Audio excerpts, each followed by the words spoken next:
Hello students, कैसे हैं आप लोग। आप लोगों को हमारे चैनल पे स्वागत है। आज हम लोग बीसी ईसीई लेटरल एंट्री में मैट्रिक्स का लेक्चर नंबर 18 पढ़ रहे हैं। आज हम लोग इस लेक्चर में एक क्वेश्चन करने वाले हैं। क्वेश्चन क्या बोलता है सो समझने की कोशिश करेंगे। अच्छा, बोला है कि consider the system of equation. आप इस सिस्टम ऑफ इक्वेशन को देखें, कंसीडर करें।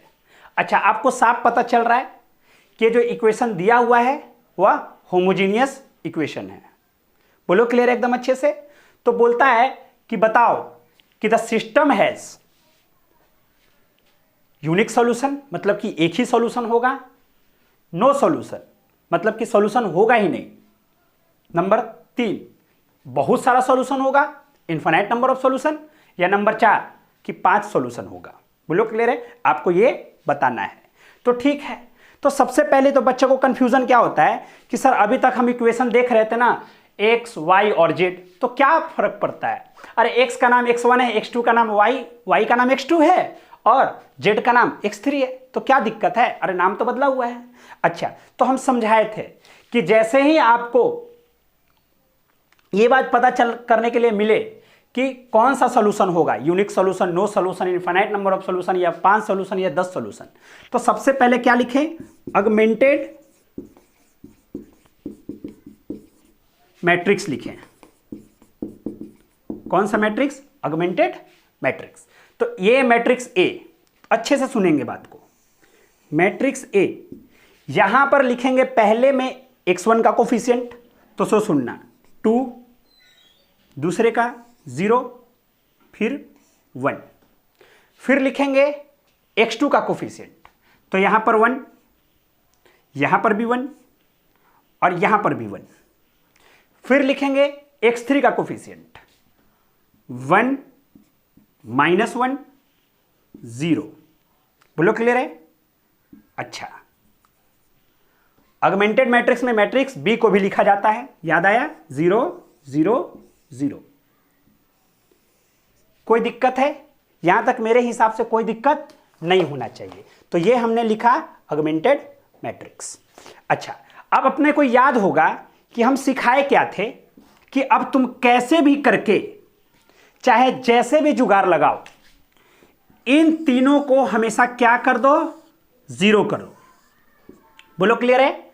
याद है ना, हमने एक तरीका भी सिखाया था कि जैसे हम लोग पढ़े थे गॉस एलिमिनेशन मेथड, वो अप्लाई करेंगे। तो इन तीनों को 0 करना है। तो एक बात तो आसानी से दिख रहा है कि ये तो 0 है, तो बच गया यही दोनों। तो सबसे पहले इसको 0 करेंगे।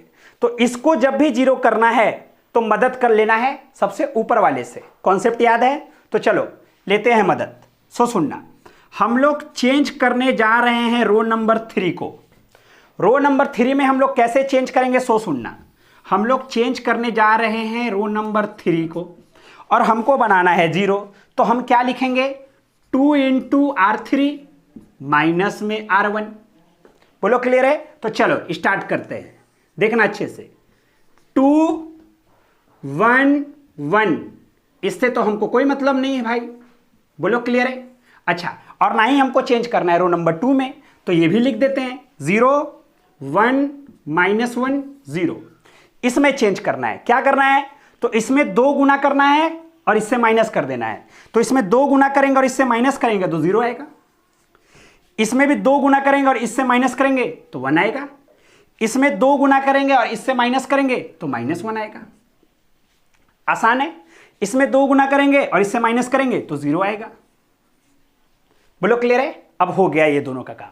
अब कैसे भी करके ये दोनों 0 हो गए हैं, देख लो ये दोनों 0 हो गए। अब इसको 0 करना है कैसे भी करके, तो इसको 0 करना है तो ठीक इसके ऊपर वाले से मदद लेंगे। तरीका समझाए हैं हम, है ना। तो आ जाओ देखते हैं अब। तो अब हम लोग फाइनली फिर से रो नंबर 3 में चेंज करने जा रहे हैं और क्या करेंगे, तो रो नंबर 3 माइनस रो नंबर 2। बोलो क्लियर एकदम अच्छे से। तो आ जाओ, तो इसका मतलब रो नंबर 1 में कोई चेंजिंग नहीं, 2 1 1 0 0 1 -1 0। चलो चेंज करते हैं। तो ये माइनस ये करना है 0, ये माइनस ये करना है और लिखना यही है 0। फिर ये माइनस ये करना है, ये भी 0 और ये भी 0।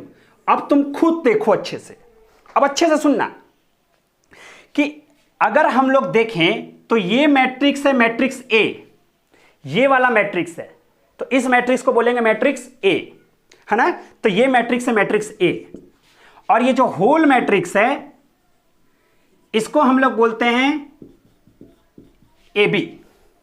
बोलो क्लियर है। तो अब हम लोग एक बात मेरे को सोच के बताना कि rank of matrix A matrix, तो ए मैट्रिक्स के लिए इतना ही देखेंगे। तो ए मैट्रिक्स में बोलो कितना ऐसा रो है जो कंप्लीटली 0 नहीं है, तो ऐसे 2 रो हैं, तो इसका मतलब ए मैट्रिक्स का रैंक 2 है। अब हम लोग रैंक निकालते हैं ए बी मैट्रिक्स का, मतलब कि ऑगमेंटेड मैट्रिक्स का। तो सो सुनना, तो इसमें बोलो कितना ऐसा रो है जो कंप्लीटली 0 नहीं है, तो इसमें से भी 2 ही रो है।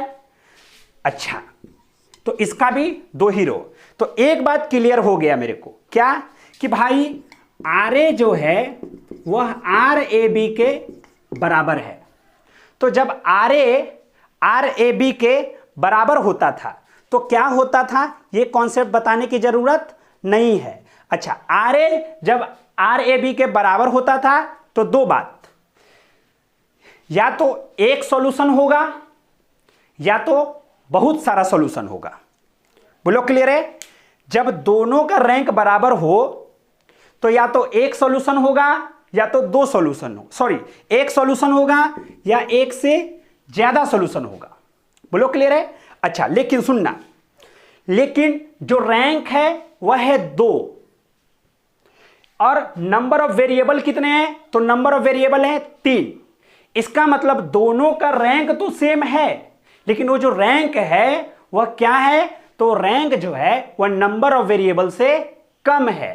याद आया है ना। क्या लिख सकते हैं, सुनना, R A is equal to R A B तो है, और वो कितना के बराबर है, आर के बराबर है, लेकिन ये जो आर है वह एन से छोटा है। मतलब एन क्या था, नंबर ऑफ वेरिएबल, और जब आर एन से छोटा हो जाता था तो हम लोग बोलते थे कि इनफाइनाइट नंबर ऑफ सॉल्यूशन है। बोलो क्लियर है। तो ऑप्शन नंबर सी होगा। लेकिन अगर रैंक ए और रैंक ए बी दोनों अगर सेम हैं और वो जो रैंक है वो नंबर ऑफ वेरिएबल के अगर बराबर होता तो हम लोग बोलते कि भाई उसका एक सॉल्यूशन होगा। कब होता, जब रैंक ए और रैंक ए बी किसके बराबर हो जाता, नंबर ऑफ वेरिएबल के बराबर। लेकिन यहां पर रैंक ए और रैंक बी तो बराबर हैं, तो रैंक ए और रैंक बी जब बराबर होता है तो ये कंफर्मेशन मिल जाता है कि सॉल्यूशन होगा। अब डिपेंड करता है कि कैसा सॉल्यूशन होगा, है ना। तो या तो सॉल्यूशन होता है, बहुत सारा सॉल्यूशन होता है ना, या तो फिर सॉल्यूशन जो होता है वह एक सॉल्यूशन होता है। बोलो क्लियर है, मतलब यूनिक सॉल्यूशन। तो अब देखना क्या है कि दोनों का रैंक तो सेम है, तो बिल्कुल सही बात, लेकिन वो जो रैंक है वह नंबर ऑफ वेरिएबल से कम है। तो जब दिया हुआ रैंक जो तुम निकाले हो दोनों बराबर हो और वह नंबर ऑफ वेरिएबल से छोटा हो तो इनफाइनाइट नंबर ऑफ सॉल्यूशन होता है। बोलो क्लियर है एकदम अच्छे से। तो ये था अपना मैट्रिक्स। बोलो क्लियर है। नेक्स्ट क्लास से हम लोग डिफरेंशिएशन तो पढ़ ही चुके हैं, अब हम लोग स्टार्ट करेंगे एप्लीकेशन ऑफ डेरिवेटिव। बोलो क्लियर एकदम अच्छे से। चलो फिर मिलते हैं अब हम लोग नेक्स्ट क्लास में, है ना। Thank you very much.